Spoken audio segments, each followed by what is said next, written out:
Hello and welcome to the Space Policy Edition of Planetary Radio. I'm Casey Dreier, the Chief of Space Policy here at the Planetary Society, welcoming you to another episode that explores the politics and processes behind space exploration.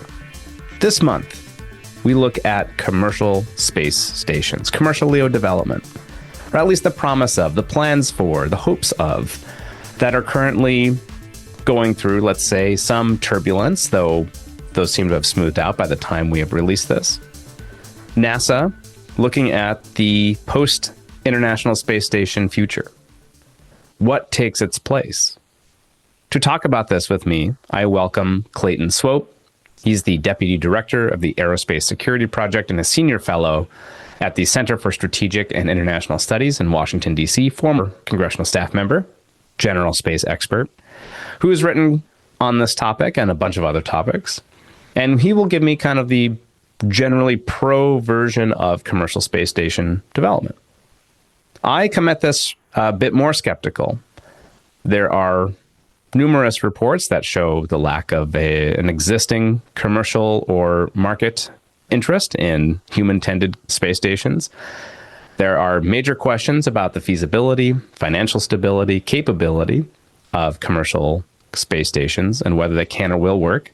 Nonetheless, NASA and the US government are dumping in decent amounts of money, hundreds of millions, to support, at the moment, two companies, potentially more, in creating a post-ISS future.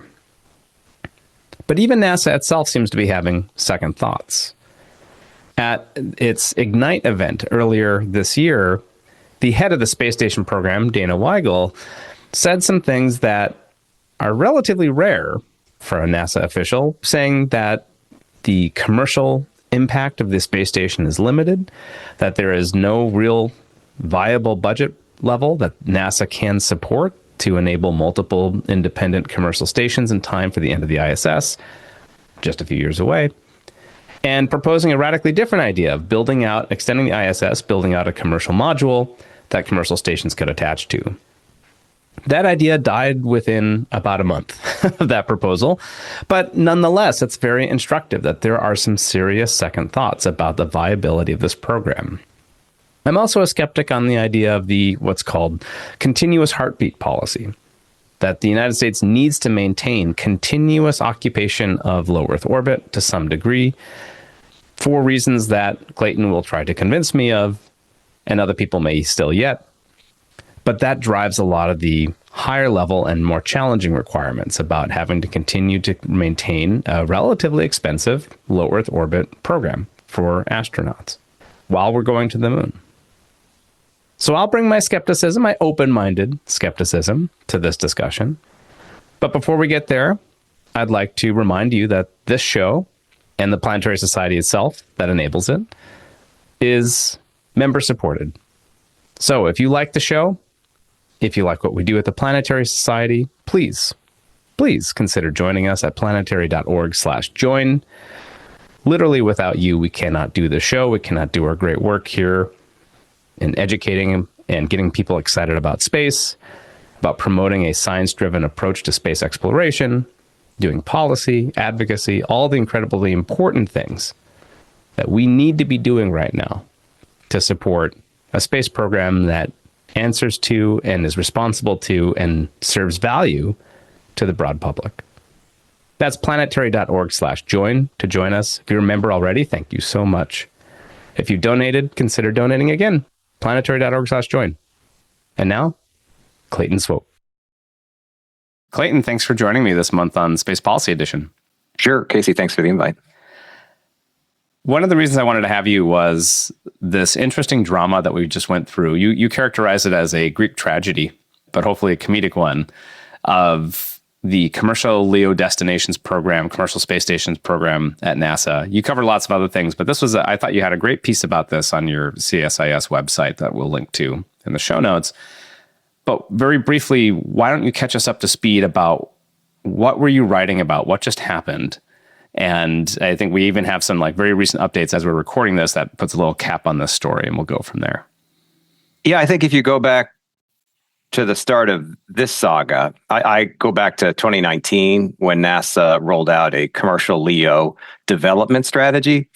And the idea here was looking over the horizon to when we wouldn't have the International Space Station anymore. What comes next? So at this stage, or at that stage, the idea was that there'd probably be some opportunity to use a service, a commercial service, a station in some shape or form that would be operated by a company NASA could buy a service from. Maybe not initially, but maybe down the road, NASA wouldn't be the only customer. It would be one of many. But that at that point, 2019, there was a recognition that NASA was probably going to be an important customer for whatever commercially operated station existed. So a strategy was laid out, how they would get there. That included concepts like free-flying space stations. So that is like the International Space Station. And then other ones that maybe weren't free-flying. They maybe started out attached to the International Space Station. And then eventually this transitioned to something that we knew as CLD. So the other commercial LEO development, you could say that was CLD too, but the real CLD was commercial LEO destinations. This is essentially the program that we've had now for about 5 years. And the idea here was that you'd have a free-flying, commercially operated space station. You'd have a number of vendors maybe that NASA could choose from. NASA may narrow it down to a few from many that it was looking at. There are a variety of ways that NASA was encouraging that development, both through agreements that had funding and others that were referred to as non-funded Space Act agreements. And then fast forward to last year, when we were expecting NASA to announce a new phase of that initiative of CLD. NASA changed it a bit. This is in November of last year, but kind of stuck with the original idea of these free-flying space stations. And then all of a sudden, in March, NASA took a big U-turn and came up with a different way that it wanted to do the successor to the ISS. So this was a entirely new plan that would have a government-owned and operated module that would be attached to the International Space Station. You would attach commercially operated modules to that station, the module, and then that module would eventually become a free-flying space station on its own. And then somewhere down the road, you could maybe envision, which was originally the CLD plan, these free-flying commercially operated space stations. But that was somewhere off into the distant future. So, really in the course of, it's 2026 right now, since 2019, it's about 7 years, we had a variety of things on the table from NASA about how they wanted to pursue a successor to the ISS. And all along, though, we all knew we're really getting close to when that space station would have its end of life around 2030. We may extend it a few years, but really, it's already 25 years old, would be 30 years old at that point. Kind of a question of how much more you could keep adding on a couple more years to it before really you have unacceptable safety risks to the astronauts and to the mission itself. So we are really approaching that end and getting close now with these changes over the last 7 years to just not being able at all to be able to have a station operating when the ISS retires. You mentioned the kind of this reformulation of the CLD program, or at least proposed back in March with this ignition discussion. And I just want to go back to that because I think I found that extraordinary, frankly. There was a moment in there where you had Dana Weigel, who's the program director of the ISS, go in front of publicly and in front of, I think, a lot of the representatives of these companies with the CLD program and say, like, this market does not work. This program is not working. We don't have enough money. She said, we haven't seen evidence of scaled space-derived product that manufacture on Earth or in space. We've had a lot of technologies that have been adapted, but there's no commercialization. You see these stories, but there's no continued demand for access to space. Tourism is fizzling out. International partners are not interested in long-term, like basically undermining the entire conceit of the CLD program. And I just found that I just rarely see that much honesty from NASA program officers in that context. But here we are just a few days ago, NASA basically said, well, we call backsies on that. We're going to keep going forward with this program that we just outlined all the ways in which we expect it to fail. Your piece came out before that return, but after the ignition event. So what did you see as important from what Dana was saying? And did you find that accurate, or was there some other fundamental aspect that was missing from this argument that makes this program viable, in your opinion? I go back to the original strategy in 2019, which was pretty clear that NASA is the customer right now for at that time, commercial LEO development. And the idea that there would be many customers was one that NASA could envision in the future, but it didn't seem to be one that it was basing as a foundational assumption for the plan. That's not unique to CLD. There's a lot of things that NASA does today as a service where it's hard to think of another customer outside of NASA. I think of the CLPS program for transportation service to the moon. Sure, there's customers on those missions that are not NASA, that are not government customers, but NASA's really subsidizing what they're doing. So without NASA subsidizing those missions, they wouldn't be flying on those spacecraft. We wouldn't have landers, commercial landers on the moon. The same could be said of what NASA's doing for Mars communications right now. NASA's even talking about doing science as a service. NASA's just kind of gone in big time on this notion that we could do things where we use a service model. So essentially, instead of building a system that NASA then owns and operates, it's going to have a company build and operate that system. NASA will buy it as a service. That's not unique to NASA either for space. You see this a lot at the Pentagon. You see a lot of what SpaceX is doing now in space. It's doing it as a service. So it's not surprising that you might have these capabilities that a company's developing that they're selling to the government as a service. And in many cases, though the government doesn't like to admit it, it is the core customer. The remote sensing industry would not exist today if there was not a government customer. The only part of the space economy independent of the government customer is SATCOM, and it's always been that way. So everything else is dependent on the government as a customer. So I hear that. I hear the statement you just read, and I thought, well, that's obvious. That's space. That's doing business in space right now. Without the government, everything goes away. It's literally a house of cards that falls apart. And commercial space stations are no different than anything else other than SATCOM, including launch, which is essentially an enabler for SATCOM. So without the SATCOM business, you wouldn't see as many launches. You wouldn't see nearly as many SpaceX launches as you do today, which are mostly Starlink. Yeah, their own exactly, and they're one profitable area of the company right now is their SATCOM business. I mean, I think that's an important perspective, and it's just interesting that it gets mixed together because I think there has been, as you said, the shift towards services model. It's all, I'd say, predicated or built on this a wild success of launch shifting to that, and I guess you could say commercial crew to a degree, even though the desired market never really, or even multiple providers has not appeared. You just have one very capable provider, and it's being applied everywhere. And I think the CLPS examples you gave are an interesting one to me because I'm still kind of on the fence whether that's going to work, right? And it's there's like a number of experiments going on, but it still strikes me that NASA kind of went back to this fundamental claim of, and I think maybe it's the broader claim of CLDs, that this is something that's going to live on its own, that NASA's kind of bumping it up, helping develop it to this broader market. And she just goes back and NASA just says like, well, there is no market. We don't see any feasible market. The tests we've done don't exist. And that's valid. Right. And I think that's true.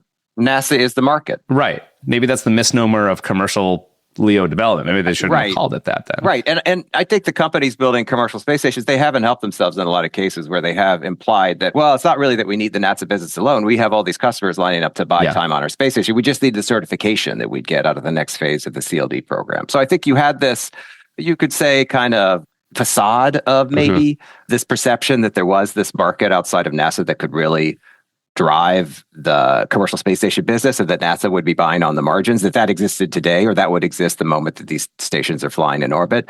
But still, do you think that's a narrative that's required for these programs, though? Like, it's almost like a political narrative that be maintained. It's a fiction that everyone politely agrees to hold together.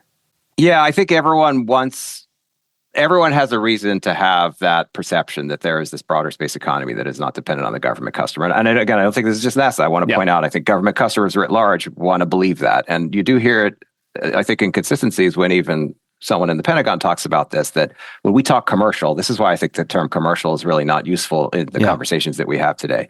But when I hear commercial, sometimes a Pentagon official might say, well, this is something that we're buying where we're just one of many customers, so that we're not the dominant one, we're not the core customer, we're not the anchor customer. I hear that and I think, well, that's just flat out not true. I don't know how you could even believe that, but I hear it so often that there seems to be more like a trend in this belief that space is this broader ecosystem of not just investors, so private investment, that's one thing on one side of the inputs, but the customer side, again, the facade to me is that there's this customer set that's really diverse and broad and not just anchored around the governments. Right. I mean, I think it's to the extent that there's markets in space, it seems to be for things that go up and point back down. Right. And whether that's government or as you said, primarily SATCOM, which you've done, if I remember correctly, a decent amount of spectrum work, right? Policy work in spectrum, which is the incredibly important, but not what most people think about when they think about space. Right. Right. Well, spectrum is a limited natural resource that is entirely a state-directed, administratively directed process. Zero property rights. It's very different than anything else we think of when we have a valuable natural resource. And a source of revenue, too. Absolutely. And it's one of those things, though, that I think people, as you said, they hear commercial. And again, I kind of keep going back. There's this polite fiction. And I think that's what NASA kind of popped a little bit. But then, remarkably, I mean, at the end, they say, like, we can't go forward with this because this is going to fail. We need independent data showing that this is not going to work. And then just days ago, as we record this, they say, well, we've heard back from our commercial partners and apparently everything's hunky-dory. So no changes. We go forward as like, oh, where's this independent? Like, you said all this stuff. Right. Like, where's this coming from? And I'm not naive. I mean, I imagine, and you point out that there's a core here, a challenge has been funding from NASA to these commercial stations. If I recall off the top of my head, I think the first year was 2019 that they did request money for this program. Congress provided 10%, so like $15 million. I think they gave zero. I think NASA asked for money. Congress said zero. Goose egg. So that's a rough start. Actually, kind of very familiar sounding story to Commercial Crew, actually, right, where they underfunded that for many years. But yes, and I think that's undeniable. It has been underfunded. And you point out another issue that NASA's been kind of shifting the goalposts on what they even need to provide. So, I mean, just going back to that, what do you think is fair to kind of lay blame at from a government perspective here in terms of why we're not seeing, as you said, 7 years, and it's not like we have stations about to launch. We're still pretty far away from those. What does NASA want? I think that's been the big question that I've trying to figure out myself. Why are we doing this? Why do we need a station in LEO, commercial or otherwise? And I do think when we say commercial, and I was thinking about this as you were talking too, why do we all believe in this fiction? I think the root of it is that the reason why government wants commercial in today's day and age, and why they say so much that we're going to have more commercially oriented acquisition processes and development mindsets, is that seems to be what we think is innovative. That when we say commercial, that means innovation. So it's kind of synonymous with innovation. So we want to maintain this idea that we want commercial, and then at the end, it just means we're looking for innovative solutions and out of the box thinking. So the Henry Ford apocryphal quote, if I had asked people what they wanted, they would have said faster horses. The government wants someone to help them figure out, so they're not just buying faster horses anymore, they're buying something else. So they say, I think the government says commercial. Can I add something to that, though? I think that's an interesting framing. I think you're right. And I would also say, though, that when people say commercial, they say free money. Right. That then suddenly someone else is footing a large portion of the bill, and therefore we don't have to. Like, I think all of Artemis is predicated on the hope that someone else puts in a good chunk of the money, which to some extent we're seeing. Right. I mean, and that's paying off. And you even quote or reference some congressional testimony from, I think, was it Mary Lynn Dittmar at Axiom, who's building very small percentage of government money. Yeah. It's like they're putting in 5 to 1 of their private money. Yeah. And so there is some truth to that. Yep. I agree. And they're doing that because they think there's going to be a payoff. Let me point that out. The recognition, and in this case, is probably these savvy investors. They do think we need the NASA money. We are expecting a government customer, but at the same time, maybe down the road, there'll be non-government customers too. But no one that is smart that's putting money into these companies would bet on that non-government market as the first customers out the door. Yeah, they want a long-term, it's like with SpaceX, that they've had $20 billion in NASA contracts, give or take, since becoming building the Falcon 9. Yeah, this is why I also was thinking about that with your question about why are we doing this. Commercial, this is where you have to really wrap your head around this. So I do think there are requirements that the government might have, the Pentagon might have, NASA might have. There's absolutely zero non-government interest in that. This is not something that's going to create. When I say non-government interest, I mean as a customer. There's no other customer waiting to buy space exploration, for example. I might put forward, though, that for the most part, maybe there aren't non-government customers waiting to buy time on a human-operated space station. There's probably some, but a lot of what could be done, and included in the microgravity strategy from NASA a year or two ago. A lot of that could be done by robots, full stop. So this idea that we're answering the question of why we need a commercially operated space station or a space station in general, in terms of things that I look at that and I say, well, a lot of that could be done by robots. To me, I'm still left scratching my head. Well, why are we doing this? And that I think was part of the issue with the funding throughout the last 7 years. Why are we in LEO? So, I mean, to me, I just tried to answer that question. I just I have this vision in my head. We're going to have humans living on a place that's not Earth in the future. Is that 5 years from now, 10 years, 20, 50? I don't know. But on the road to that, the journey to get to that vision, the destination there, you got to have people living in LEO. You got to have a LEO space station. So that's it. Boom. And that may be a requirement that has no non-government customers. NASA may be the one who should be paying for that. I'm fine with that. I mean, that's to me why we're going to space for a vision like that. And the government should subsidize that. I'm sorry, that flat out. And that's the market for maybe for LEO human-occupied space stations. Yeah, I want to key on this because I think I appreciated your honest assessment of that, because I think this is why it can feel so discordant and unreliable. I mean, and you even say it's like a dogmatic belief. It's a dogmatic belief. Yeah, which listeners of the show have heard me talk about this for many years. This kind of like pseudo-religious, faith-based system of like humans, which I share, which I'm a proud member of, right? But I have to admit you were before I was. Yeah, right. it's a feeling, and it's not. It's fundamentally does not map well onto a policy sphere, because it is more of this kind of it's a belief system expressed through policy rather than serving a policy need. That's why I think you see people bending over backwards and saying, oh, well, they'll invent and have some kind of microgravity. Right, I know. Another justification. Crystals or something, right? Which, you can read back to, space station freedom documents in 1984 and 85. Crystals are great, but Barta can do that, and there's no people in their capsules. Right, yeah. and now SpaceX wants to do it with Skyfall.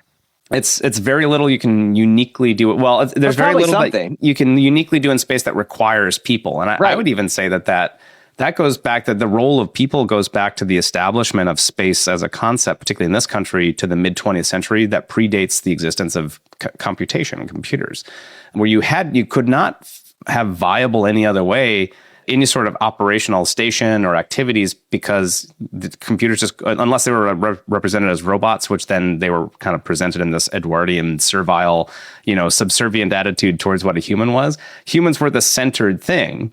And I'd say even like the vast majority of early to mid 20th century, like science fiction is even about space as a means of transcendence for the human into something. We were centered ourselves in it, right? This whole thing. Oh yeah, I mean, if you've read the Foundation trilogy, sure. And then I think it's the next one. It's called Foundation's Edge, or is it which one where they say, well, robots, and like we've never heard of that term. I think it's Foundation's Edge. So essentially, it's this, and it kind of looks like a person. Yeah. I think it's Foundation's Edge. So it's the next book after the trilogy. So there's a big gap after he wrote the trilogy, and I think he wrote Foundation's Edge like late 70s or early 80s. But so the earlier books, to your point, they don't really talk about automation in the way that we talk about it, computers in the way that we talk about it. But all of a sudden, fast forward to the 80s or late 70s when he wrote the next book, we're talking about that. So he introduces that, but it's interesting to see how he tries to mash it together and make it somewhat consistent with the trilogy, which there were no robots. Right. Well, I mean, it even goes back to, you see Apollo itself was like the big actual technology miracle, was like making a computer small enough, right, to fit in the module on top of that. But you go back to like the von Braun like descriptions of a space station, and it's like, oh, you have astronauts down there taking weather reports for Earth. It's as if that's the required thing. And so I feel like that has infused so deeply the role of why we need. And I think this is where it's become this kind of difficult policy, because if you can't quite say that, right, which it isn't by definition justifiable in a policy sense, it's a belief system or kind of a value assertion, right? Right. Then you kind of have to back it up and say, okay, well, now our policy is continuous heartbeat in low Earth orbit, which NASA put out at the end of the But I do think you just have to answer the why. So there's another thing I ran across, Agrippa's trilemma. It's some ancient Greek philosopher. It's hard to prove a truth and answer the why question. And there's really only three ways to do it. Dogma, which I'm accepting here. Right. A never-ending series of why questions, which you could also, or circular reasoning. Yeah. And if you try to think about why you believe something, why? Yeah. I found like, wow, that's true. It's usually one of those three things. There's really no way to actually, it's that. It's anchored. The anchor is usually dogma. Why is the moon strategic? Yeah. Because China. Why is China interested in the moon? Because it's strategic. Oh. And damn it, we're not going to be more strategic.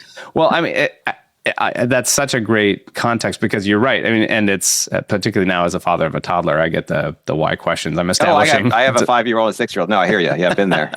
The dogmatic aspect, but I think it's because you're a domain error where it's taking a belief and an emotional kind of almost an internalized belief, and then applying it to a rational structure, which it's not really apt for, right? You can't then that way, right? A budget justification is not apt for dogma.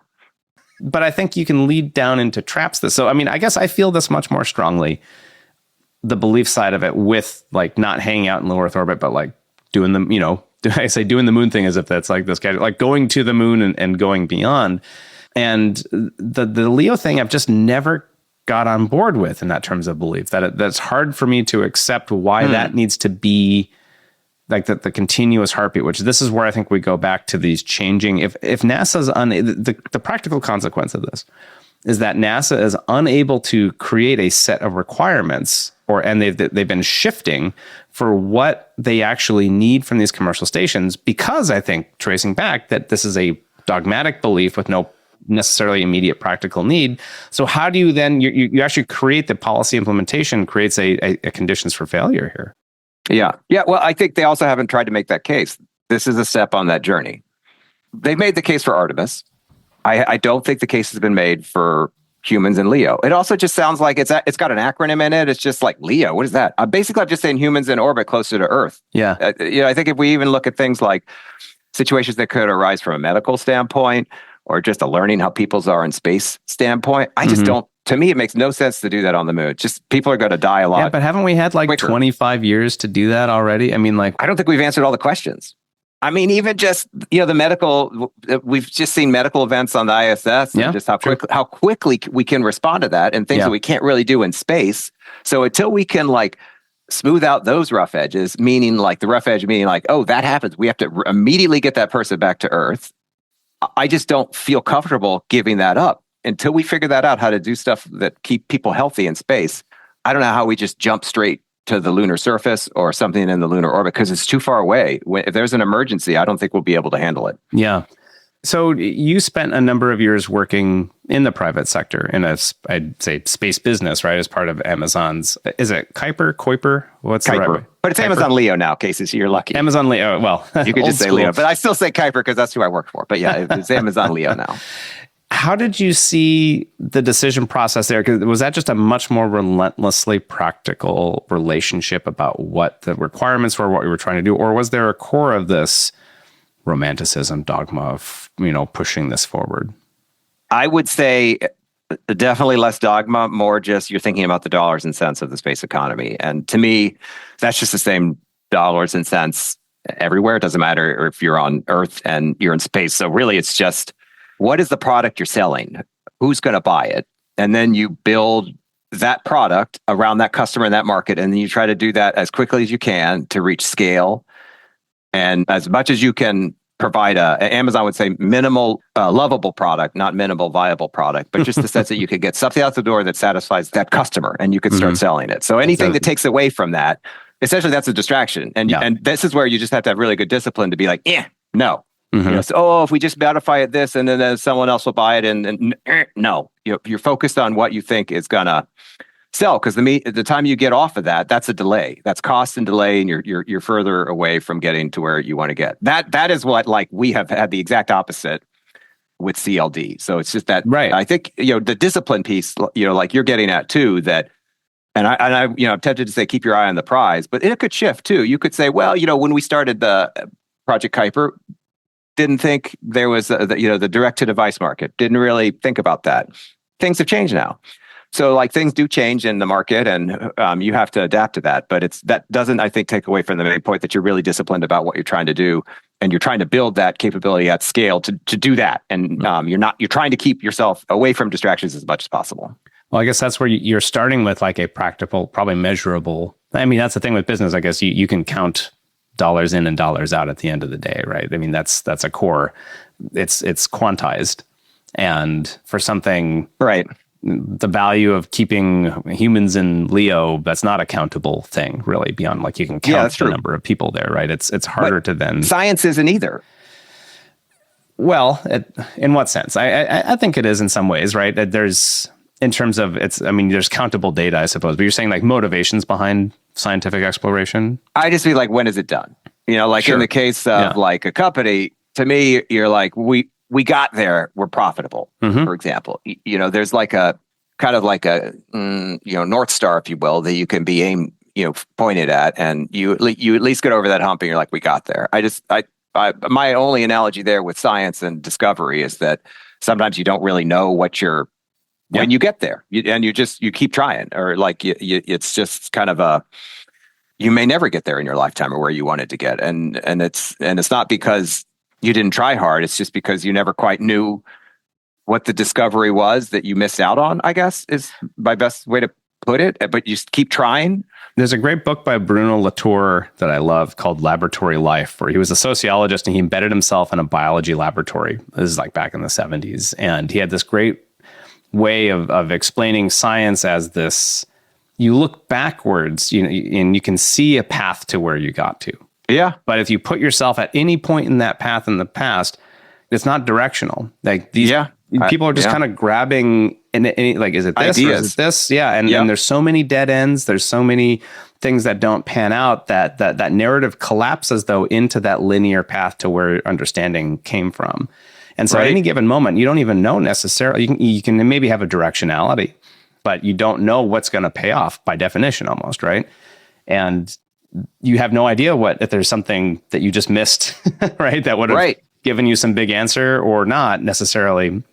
It's a strange and frustrating process, which I think is, again, why science is a fundamental public good rather than a generally R&D program, right? I mean, I would say it is an R&D, but I mean, I look at like spectrum, so wireless technology. Think how important that is today. We mentioned it earlier. Mm-hmm. Did Maxwell, when he was coming up with his equations that predicted essentially electromagnetic spectrum and waves, did he have any idea? And then Hertz comes along and proves the existence of these things. And then later Marconi comes along and makes wireless technology at the end of the 19th century. So, and here we are, 100 and whatever, 27 years later. Like, there's no way Maxwell knew that. But that doesn't mean we shouldn't spend on it. Yeah, but I guess that's not the directed, that's the, in terms of like a private R&D program, right? That tends to be applied research and development. Is that true? That I would say not. No, I mean, I'm saying the Maxwell stuff, that's not applied at all. That's like why you have, I think that's the core, right, of why you have at least some level of public investment. Oh, I agree. But I'm just saying, to me, that's comparable to like this vision of people living, because I'm like, no, I'm not saying the payoff is anytime soon. I'm not saying that we're going to have a return on that. The U.S. government certainly isn't going to have a return in the sense that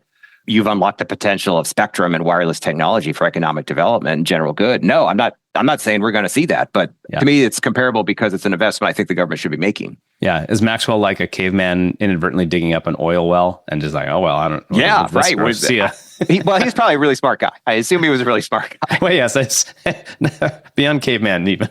But just well, in terms maybe of that was a smart caveman too. Yeah, that's true. Just not knowing didn't have the superstructure of other things. We'll be right back with the rest of our space policy edition of Planetary Radio after this short break.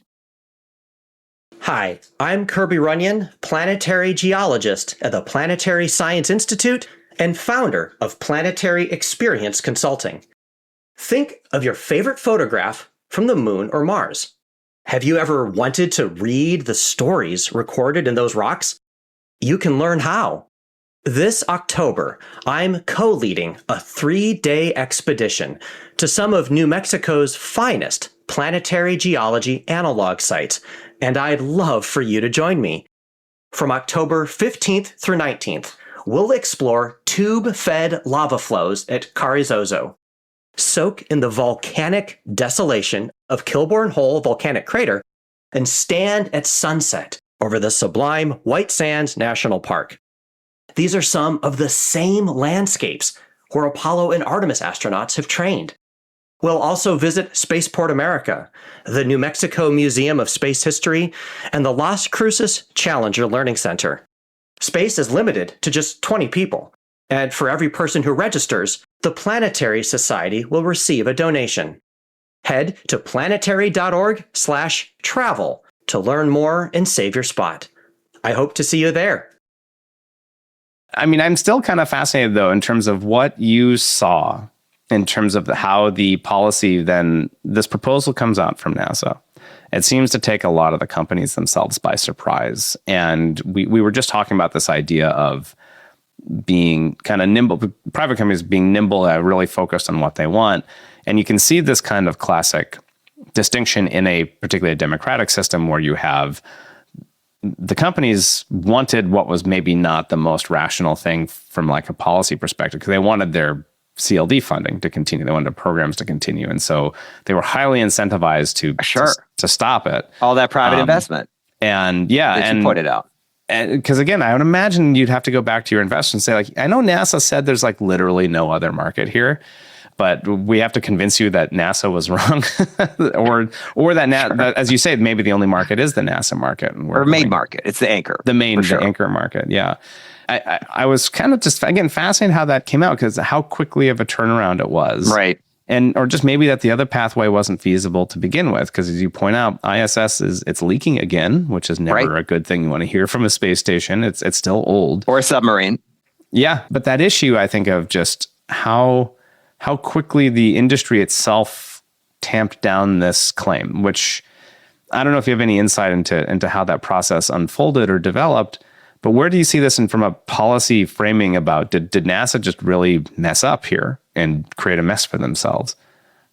Well, one thing that stood out to me, and I think I might have alluded to this, is that it did seem counter to where NASA was going with a lot of other acquisitions.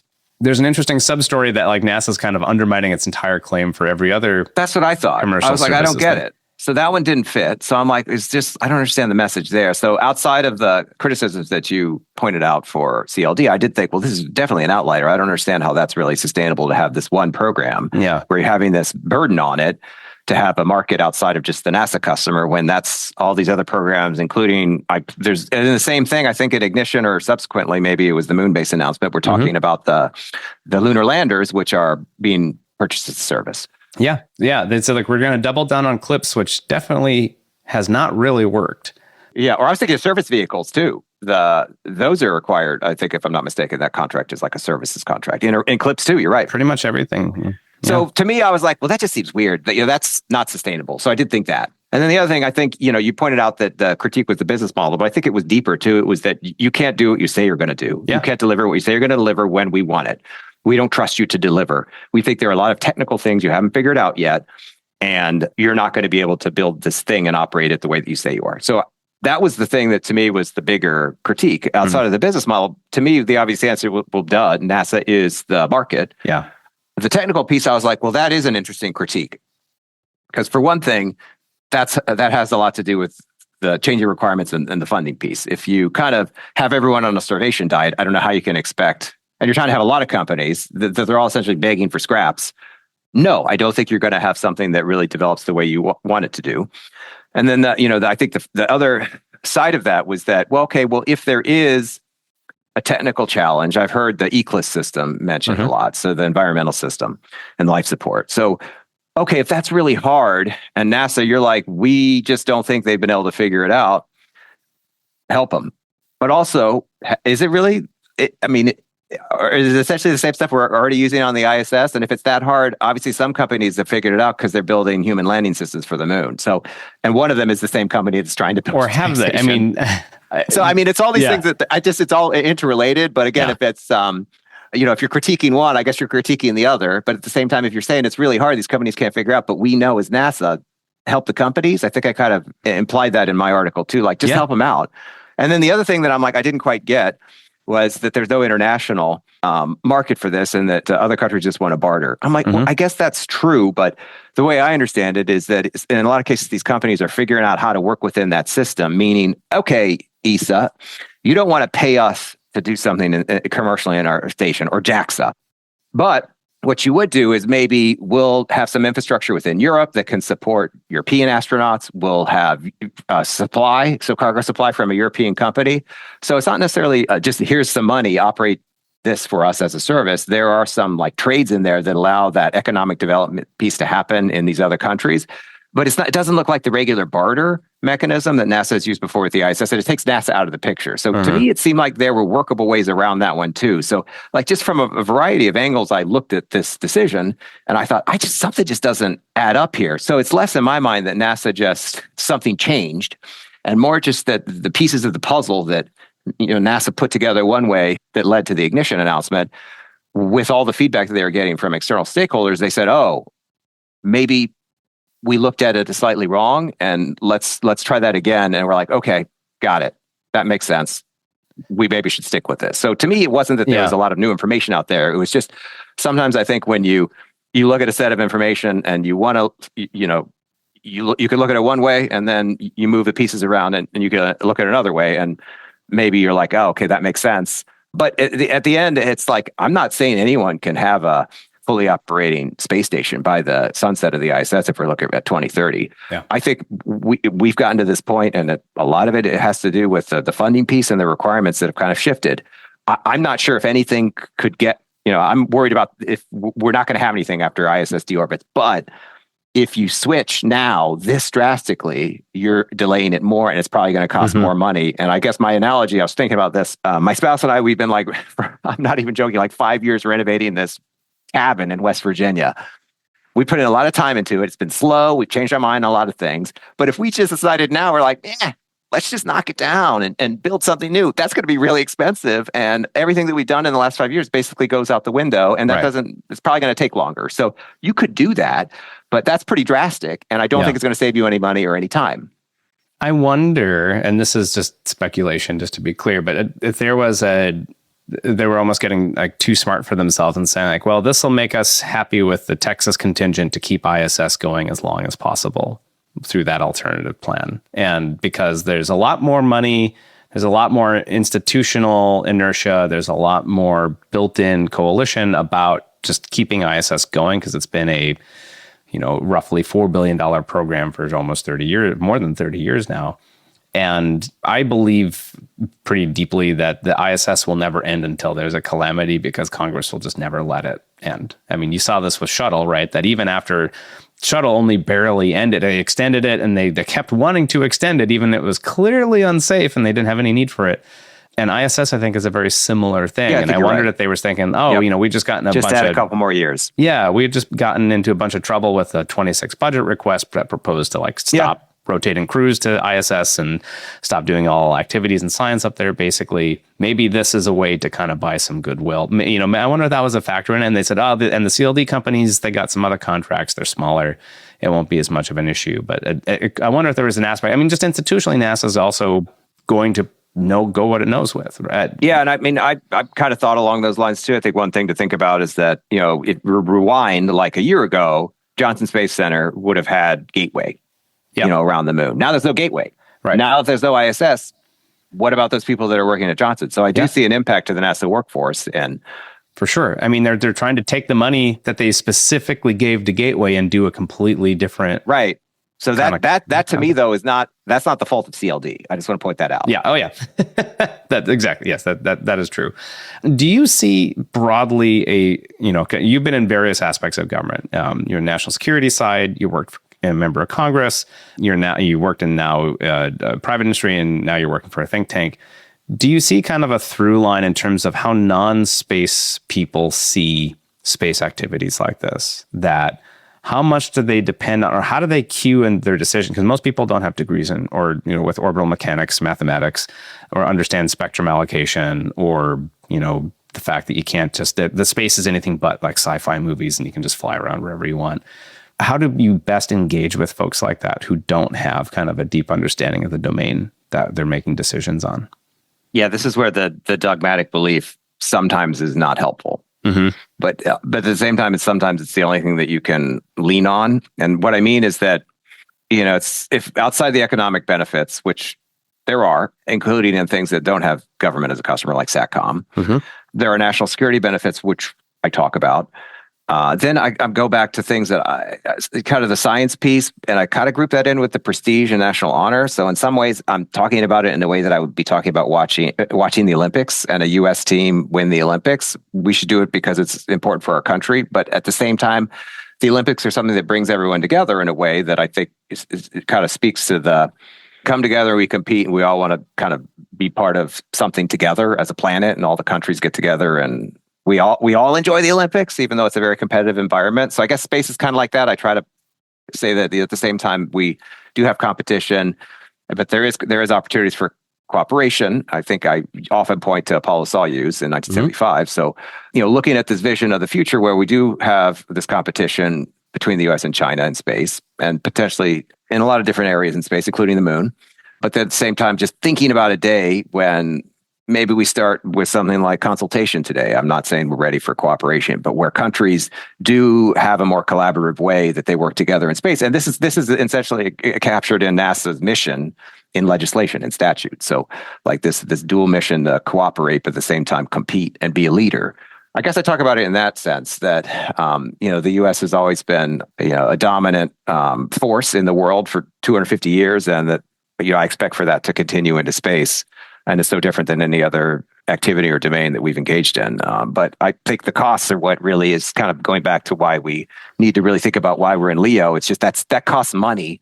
Yeah. And it is very hard to tie that cost, when you were talking about this broader narrative of what the government should be spending money on. So I do find that very difficult to try to tie that together. Science and research, I think it's the same thing in general, but that's where I say this is really just it's the seed, it's the fuel that powers everything that has made America successful over 250 years. And that without that investment from the government, no one else is going to do that. And we won't see the effects next year or 5 years from now, but we will in 10 and 15 and 20 years when we didn't make those investments today. So I do think there is a way to get beyond that dogma a bit, but it's hard.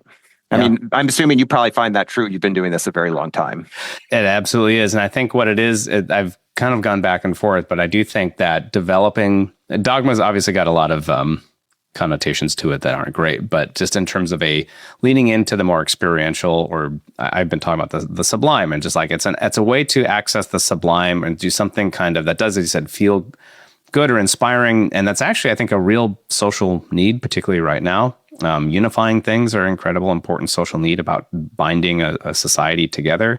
Apollo, there's a great article about Apollo as a civic religion, right? And it's not something you pray to or worship, but there's a reverence you hold, and it's part of a common story that a culture and a society tells itself. Space is perfect for that. But yeah, good luck. I mean, and it's not even so much, you don't have to convince everybody. I think that you found particularly a lot with space as well, is that you just have to convince enough people to push on it. You don't need to get 90% buy-in, right? You just need a couple of people in the right places, because there's usually not a ton of opposition. It's more about the effort to push it forward and who's going to be going to bat for it that I think makes the most difference. And so in that sense, you can kind of find converts and who will, proselytize for you to go full on the language. Yeah, it is a story. It's an inspirational story. It's a story about cooperation, unity. I do think, though, it's the yin, the yang to that. It is a story about competition. Do you think the competition is what is driving it all right now? Is it purely China? But only, and seems like in human spaceflight, is that a strong enough narrative? Have you seen that shift in the last 5 to 10 years? Because I feel like I have. Well, I think, when you testified on this just last year. When George W. Bush talked about going back to the moon, I don't think anyone was thinking of that in terms of a competition with China at the time. That's what do we do now? We just said, we're coming off the Columbia disaster. Yeah. Things have changed. So in some ways, I guess the case is a little easier to be made, like it could have been in the 1960s. Would we have landed on the moon in 1969 if we weren't in the geopolitical competition we were in with the Soviet Union? I don't see any chance. No. And really the kind of space investment from government, and even in missiles, really atrophied right after the end of World War II. Why do we even need any of this technology? We should. And it really only took off again in the 50s. So you could see outside of that competition, really the justification, just the raison d'etre, kind of goes away. So in some ways, that competition does help us see why it's important. But I think maybe I don't want to put words in your mouth, but to both of our points, I think kind of always that consistent undercurrent that we should not forget about is that more inspirational side where, this is something that we're doing for humanity. And it's not something that is just, even though competition is a part of it, it's not just a competition where you have winners and losers. What are you looking for next in the CLD world now that NASA's kind of backtracked a little bit? What needs to happen for this to be successful? So the House Appropriations, the subcommittee that funds NASA, Commerce, Justice, and Science, they put out a marker, $400 million for CLD. There's been some public chatter from the companies, the vendors, who say that's good. That could support 2 commercial space stations. Okay, let's see if that happens. So to me, that's just 2027. We're still going to have 2028, 2029. I want to see what happens with some of these tests of maybe incremental capabilities. A lot of the companies had kind of an idea of what the first phase would look like. And then we have more of a free-flying space station. So that all should happen pretty soon. Things that I don't know how it will impact this. Things like we still have an operational Starship. I'm pretty sure at least one of the vendors' architectures, assuming there's a Starship. I don't know how much the New Glenn was baked into this. Yeah. Maybe. It could certainly affect Blue's plans. If there are technical challenges associated with some of the systems that would be needed, how much is NASA willing to help a lot of vendors who maybe haven't won the contracts yet, but maybe need that help to kind of get to where they could? So this is where I don't know exactly how that's going to play out. But I would hope that there is a willingness to try from NASA's standpoint to help as many companies as they can mature these technologies to have an operational system.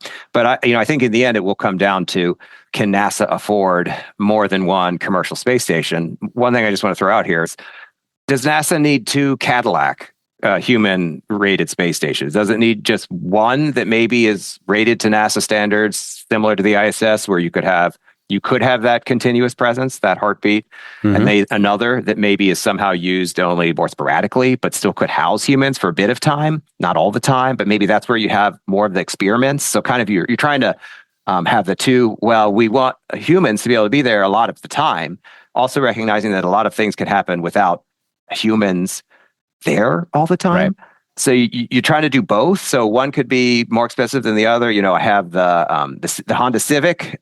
I also have the BMW X5, and I don't use them for the same purpose, but I have both. I don't have 2 X5s. I can't afford it. I actually don't have either of those type of cars. I have a 20-year-old car. But in that theoretical case, I could see a scenario where, but again, that's going to require a little bit of out-of-the-box thinking to do this in a way that fits the budget. And I think the big thing is, though, to get to what I just said, you really have to figure out what are those your requirements. And if you change them too much, you're going to get to the same problem we just had over the last 2 months. You've made it hard for the vendors to build what you say you want. And then in the end, NASA's going to have to pick who it wants to pay. I think that's going to be a hard thing too. Yeah. And again, I think just even, I'd say more fundamentally, just what exactly do you want to do? And I keep going back to that beyond the intent. If you can't clarify that, if it's not easy to say, that tells you something about why and how effective we can do this. And I like your idea though, of or maybe we have 2 Civics and we have continuous heartbeat because we're just going back from one to the other. We're launching to one, then one goes down. Yeah. We have another crew to the other one. But you're right. That probably introduced all sorts of complexities about what happens in the interim period. Though I guess we've got some Soviet stations. Who you pick is going to be a bit, because right now there are 4 companies or groups of companies doing this. And for a variety of reasons, the U.S. government has a hard time picking, and I think it doesn't like to be perceived as picking the winner. But that's kind of what's going to have to happen now. I guess I just look back, just one quick historical analogy. World War I, the U.S. government needed, I think it was like a turbo supercharged engine for airplanes. They knew the French could build it. We couldn't build one. They just literally they said, this company, General Electric, which it was Thomas Edison's power company. They made turbines, gas turbines for power. Maybe they can figure it out. Hey guys, hi, can you do this? Sure, we'll try. But I just don't see that. We just don't like to do that anymore. Basically pick, I'm just going to pick, Axiom and Vast. We're just going to pick you. Sorry, Voyager. Sorry, Blue. We're just going to pick you. And you all guys are having a hard time. You have a little different ways you want to do it. We're just going to pick 2. That's really hard for the U.S. government to do something like that today, even though I do feel like they're going to be confronted with that situation now. Eventually they'll have to. Yeah. I mean, I don't think there will be the resources for that. Or maybe there'll be an economic downturn and suddenly some of that investment money dries up. that could also select That's true for too, it, right? I mean, I think there's market cycle issues here and how well capitalized. So I guess Blue is infinitely capitalized effectively as long as but Jeff Bezos wants they to. got their attention on other stuff right now. Clearly. And that's where they want to put it. And I think it's totally logical for them. Yeah. All right. Well, if any of those things happen, Clayton, we'll have you back and Great. we'll check in on this. Where can people find you or your writings online? Go to the CSIS website for the Aerospace Security Project and find me under staff. We'll put a link there for folks, but you have you put out a lot of great content and interviews and other things. And I very much appreciate your insights. And again, I think it's rare and frustratingly rare to have people just say what they think, make good arguments in the space world, which is why working for think tanks is great. So I'm happy to have you. You don't have to do anything. You just get to opine. It's not too bad. Try it sometime. Clayton Swope, thank you so much. We will have you on again. No, thanks, Casey. Good chatting.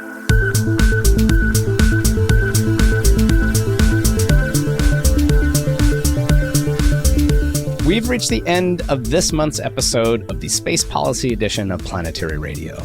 But we will be back next month with more discussions on the politics and philosophies and ideas that power space science and exploration. Help others, in the meantime, learn more about space policy and the Planetary Society by leaving a review and rating this show on platforms like Apple Podcasts or Spotify or wherever you listen to this show. Your input and interactions really help us be discovered by other curious minds, and that will help them find their place in space through Planetary Radio. You can also send us, including me, your thoughts and questions at planetaryradio@planetary.org. Or if you're a Planetary Society member, and I hope you are, leave me a comment in the Planetary Radio space in our online member community. Mark Hilverda and Ray Paoletta are our associate producers of the show. Andrew Lucas is our audio editor. Me, Casey Dreier, and Merk Boyan, my colleague, composed and performed our Space Policy Edition theme. The Space Policy Edition is a production of the Planetary Society, an independent, nonprofit space outreach organization based in Pasadena, California. We are membership-based, and anybody, even you, can become a member. They start at just $4 a month. That's nothing these days. Find out more at planetary.org/join. Until next month, ad astra.